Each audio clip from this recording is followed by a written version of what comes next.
Man, I'm fucking pissed off. So in September, I requested to move. I told you guys I've been trying to move since fucking September. They should have been done in January processing this shit, right? Okay, it's March. So now I just got a letter from Hackler right now telling me I need to, renew my Section 8 stuff. And okay, I'll renew it. But I called them today. I said, you guys have She got them crazy eyes. Y'all pay attention. She got them crazy eyes, like crazy. now sent me a renewal thingy in the 6 7 months that I've been waiting to move. And they're like, well, yeah, now you have to fill out that you got to do your annual reexamination. It's a catch 22. If you don't do that now, they won't approve shit. What? I was like, they're like, yeah, they're gonna use that as a reason for not approving you. I said, what the fuck was? No, I didn't cuss. I don't cuss at service workers. I said, what was their reason for holding me up since September? She's like, honestly, ain't no reason, but it's a catch 22. You know, if you don't do that paperwork, they're not gonna approve nothing. So if you do that paperwork, they'll approve both immediately. No, they won't. That. So I just want to I want to throw a tantrum like Yosemite Sam. Ooh, but I'm grown, so man, I'm fucking. I did not watch this video. I knew she was crazy. She's bat-ish crazy. And if you're on the mobile device and you can't see her caption, what the caption says is, please donate to my GoFundMe because it's looking like I'm gonna give up my Section 8 just to get TF out of here. I'm really ready to be homeless again over more of this BS. Really look at our perspectives and our priorities. You're getting Section 8, and you're talking about you're ready to be homeless then. If you're ready to be homeless, then don't mention your GoFundMe. Go be homeless. End of story. Just be homeless. You don't have to announce it to us that you're ready to be homeless. I hate when people try to make threats like it's going to affect somebody else. That's your life, ma'am. Go live it. Do what you want to do. Be on the streets. Y'all, before we get into the next clip, if you could like the video, I greatly appreciate it. Only takes a second. It actually does help out more than you know. And also, if you could hype. Question. If somebody offered you a voucher right now, would you take it? If somebody told you you can live in this apartment and it's nice and it's free, but it's in the ghetto, you can't walk outside, there's crackheads, the schools your kids are gonna go to are filled with fucking bullies and drama and drugs, would you still take it? Or if somebody told you you can go live over here in this nice neighborhood where the schools are better, where your neighborhood is better, but it's going to cost you anywhere between $2,000 to $2,500 a month, what would you choose? Because me, I'm deciding to go pay. I'm deciding to go work. I'm deciding to get my kids out by any means. I'm choosing to live in faith, not in fear that there's not going to be enough money, that I need the government's help or assistance whatsoever to keep a roof over my fucking head and my kids' head. And not only that, but these vouchers are such a fucking trap. They give you the voucher. You have to find a 2 bedroom for $1,760. That's utilities included. Where? Where? Where? Where? Like, I'm sorry, y'all. I don't know.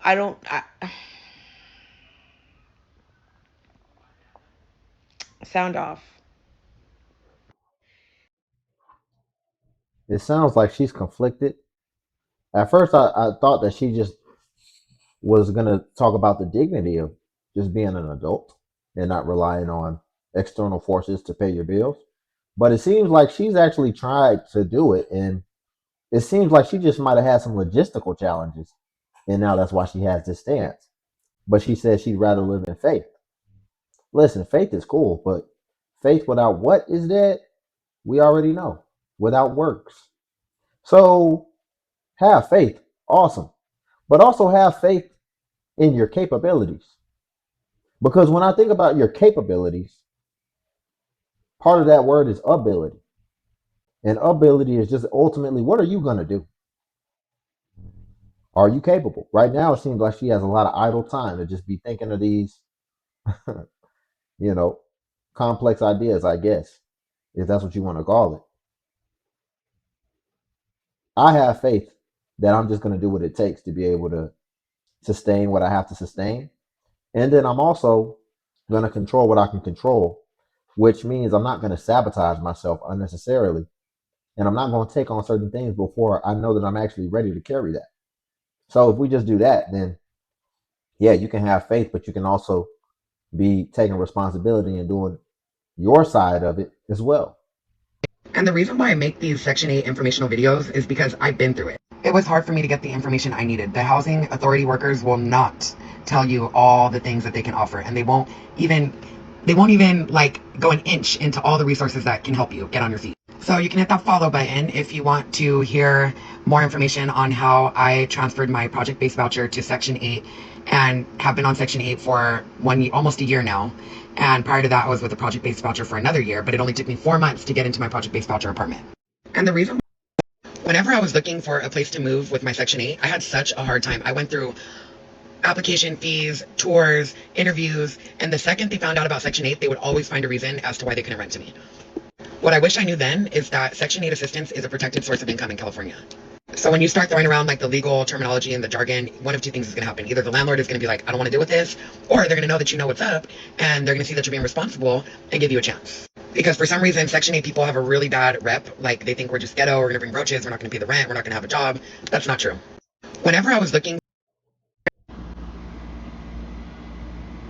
Okay, so let's just run something out. Let's talk about this. If you have Section 8 and you've been on there for 13 motherfucking years. I'm sorry. Boy, she freed the slaves, didn't she? Abraham Lincoln looking at. No, I'm just kidding. But she looks like just. This is crazy. This is a crazy resemblance. And then she's got the little things on the side too. Let's get back into it. My bad. I think I know where I'm going with this. You could work. You can do about. There's nothing keeping you from getting off Section 8. Okay, let's be mindful of that. Okay, and you on here complaining that you just got a letter stating that Section 8 is not paying your rent no more, and you got to come up with so much money by so many hours, or you gonna get kicked the fuck out. And you freaking out and saying, oh, what am I gonna do? What am I gonna do? Because I don't work. I'm not going to work because I don't want to work. And I have so many yacht kids, this and all this stuff. And you freaking, why in the fuck have 13 years? You really been depending on that fucking Section 8. What the fuck are you doing with yourself in your life? That don't make any fucking sense at all. And then you got the audacity to cry about it. That's wild. That's wild. That's wild, y'all. Like, girl, get the fuck up and get a job. Get off Section 8. Because it's been time to get off of it, for one. For two, you holding everybody else up that actually needs it. You know, versus unlike you abusing the fact of it. Section 8 is, no. It's to help you for self-sufficient. It's not for you to live on it for the rest of your fucking life. Like, that is ridiculous. Some people that's on Section 8 actually depend on to live on that shit for the rest of their life. Certain people's standards are different, but if you're able to get a job and you just don't want to, and you lazy and all this shit, and you just won't rack up, not do nothing for real, just for them to pay your shit, I feel sorry for you. And I feel sorry for your kids. And I'm not talking about your kids, I'm just saying you are showing them that's cool. Mm-hmm. You're not showing them any type of thing that's going to be beneficial to them. Yeah. 13 years. All that time, girl, you've been on there a little bit over a decade. What have you been?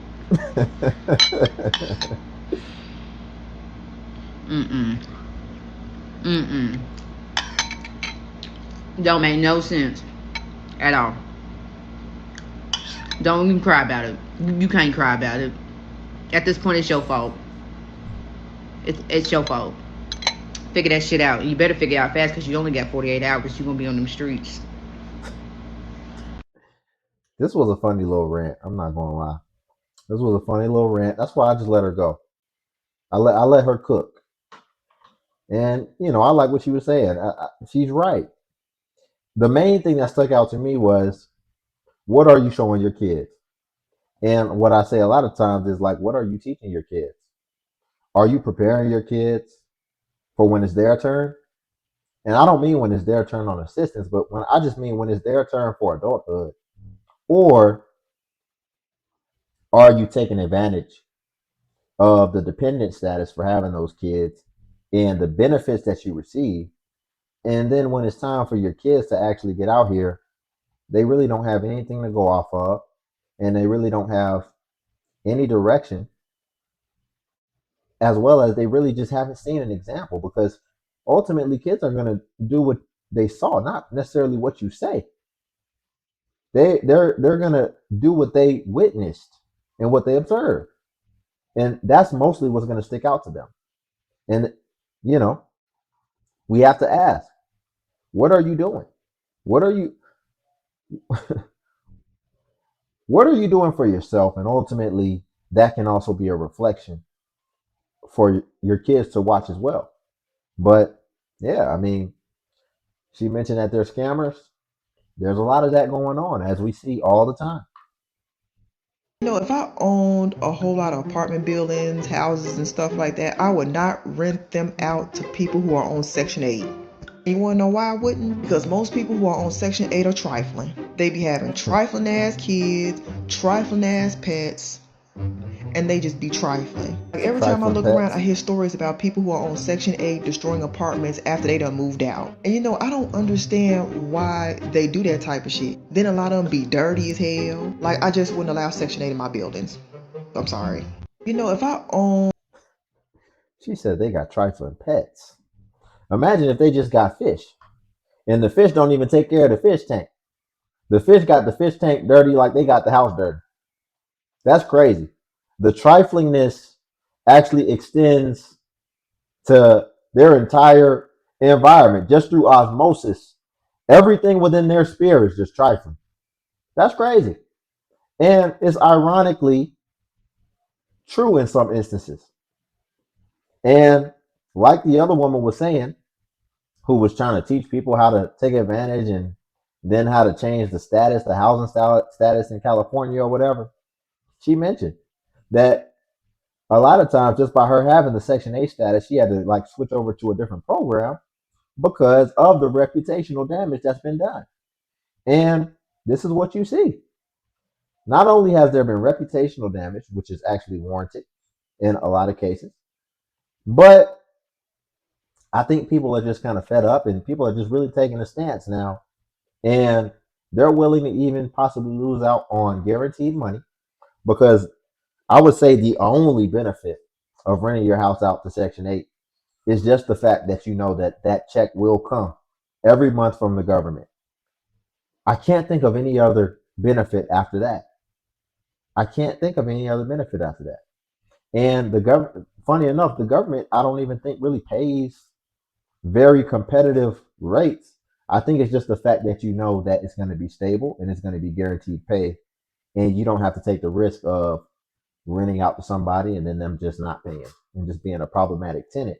But now it's become so egregious that it's pretty much, you have a almost 100%, not 100%, but you have a very high likelihood that every person that you rent to on that program is probably going to be a problem tenant in some way.